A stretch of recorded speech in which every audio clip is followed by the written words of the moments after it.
Ya saudara, saatnya kita simak sejumlah cerita menarik dan inspiratif dalam segmen Cerita Nusantara kali ini. Giliran rekan kami dari Biro Kompas TV di Pekalongan, Jawa Tengah. Sudah ada jurnalis Kompas TV Wiwi Loresa dan juru kamera Ari Himawan. Wiwi, seperti apa laporan Anda terkait dengan Cerita Nusantara dari Pekalongan, Jawa Tengah? Baik, selamat siang Juno dan juga saudara. Ada dua sorotan dalam Cerita Nusantara dari Biro Kompas TV Pekalongan, Jawa Tengah. Sorotan yang pertama, saudara, polisi bersama dengan Dinas Perdagangan menggelar sidak bulan Ramadan pasar tradisional di Pekalongan, Jawa Tengah. Sidak dilakukan untuk mengantisipasi melonjaknya bahan pokok karena adanya upaya penimbunan.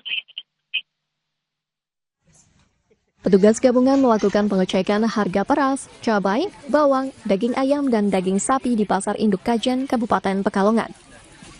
Polisi juga berinteraksi dengan para pedagang Pasar Kajen mengenai harga dan juga pasokan barang ke pedagang. Sidak ini bertujuan untuk melakukan pengawasan dan pemantauan, utamanya pengendalian dari harga-harga bahan pokok dan penting yang naik di bulan Ramadan. Kapolres Pekalongan AKBP Doni Prakoso menilai harga kebutuhan pokok masih dalam batas normal. Seperti harga beras yang masih di angka Rp13.500 per kilogram, ayam potong Rp32.000, daging sapi Rp140.000, dan yang masih tergolong tinggi adalah harga cabai. Cabai rawit merah bahkan sampai saat ini masih bertahan di harga Rp100.000 per kilogramnya.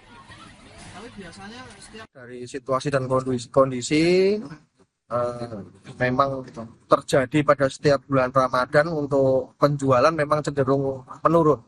Ya, tetapi dari para pedagang tadi optimis bahwa nanti menjelang pertengahan dan akhir bulan Ramadan untuk penjualan akan meningkat atau akan kembali normal. Doni menambahkan, dengan sidak dan pengawasan harga bahan pangan ini bisa membuat perekonomian masyarakat tetap berjalan dan memastikan bahwa untuk pasokan bahan pokok dan penting bisa tersampaikan untuk bisa tersalurkan dengan baik.